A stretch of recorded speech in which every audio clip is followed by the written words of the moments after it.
Hi guys, it's Luke from Adam Builds, and after a couple of requests I've decided to look into a few more of Kmart's gaming peripherals. Today we have the gaming mouse pad light up and the wired gaming mouse.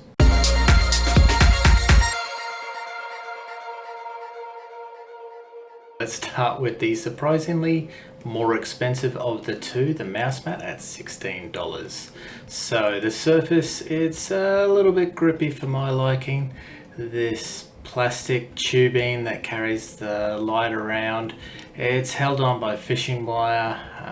This control box here, so this is how you control the light, and it comes on automatically. Hold for 3 seconds, she turns off.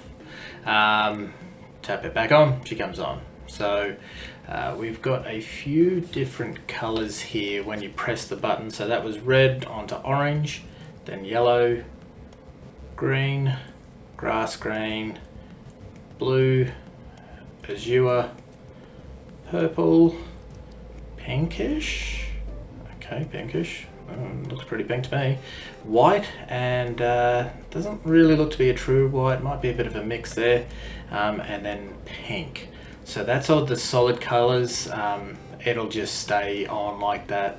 If you tap it one more time, you get through to the what they call colorful streaming mode. So you can see the two RGB LEDs that face out. That's the only way I can assume this works. They sort of mix the colors, so it shines one color. As it gets around to the back side of it, I'd say about here, the color actually mixes. It's a good effect, it works well. If we tap it again, this is what they call asynchronous streaming mode. I think it's where one color is more chasing itself. That's what it feels like anyway.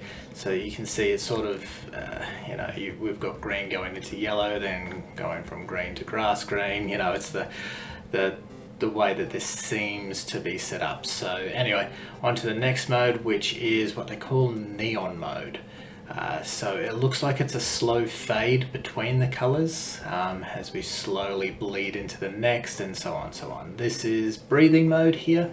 So you see it intensifies, and as it dims, it comes back a different color. So that's the mouse mat. Now moving on to the mouse at a slightly cheaper $15 for this bad boy. So RGB backlit.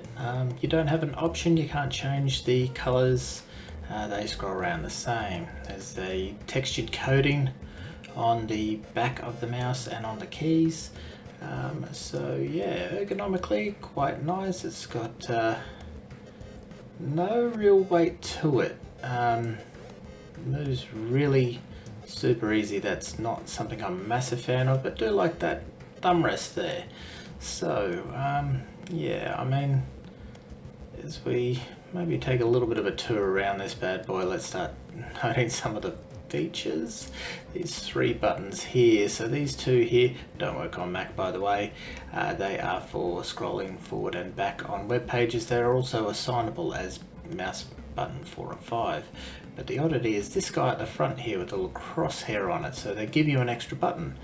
But that button isn't anything. It's actually just the left mouse button click, and it's not assignable as anything other than a left mouse button click. It sort of is pointless to me. Working out rapid fire like that maybe, but to be honest, I'm too uncoordinated for that to ever work. So I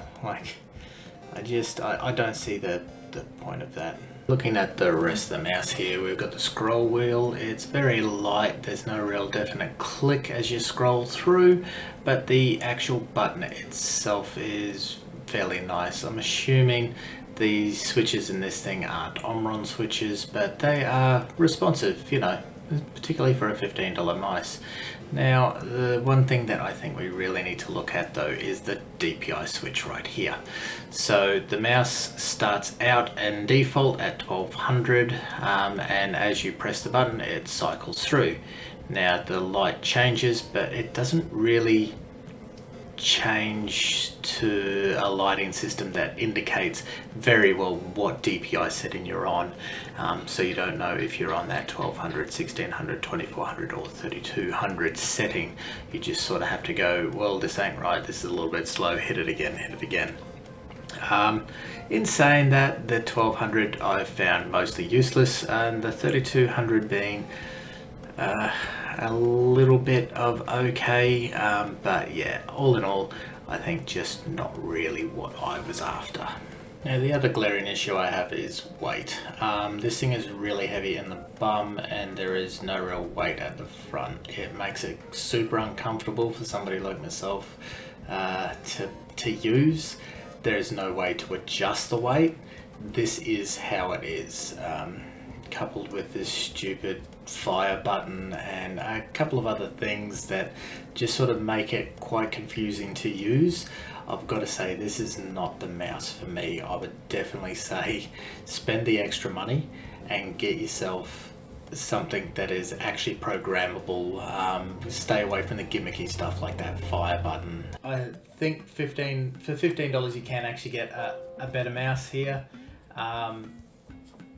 Look, ergonomically, that's about the only redeeming feature on it. If you just want a mouse that looks like a gaming mouse, then this looks like a gaming mouse, but you can get fairly similar ones, you know, on AliExpress and stuff like that, if you're willing to wait. The thing is, this is obviously just down in Kmart, so you can walk in and grab it. But look, the mouse is an absolute no from me. Now, the mouse mat. Look, the quality of it is something that I really question as well. I don't think that this is worth 16 of your dollars. It's, you know, if you're serious about gaming, if you're serious about being competitive with gaming, then go for a competitive gaming mouse pad. If you want RGB and you want the cheapest RGB mouse mat that there is on the market, it's right here. So on that, that's all I've got for you today, guys. If you liked it, don't forget to give a thumbs up. If you want to see more content like this, don't forget to subscribe. Have a good one, guys, and I'll see you in the next one.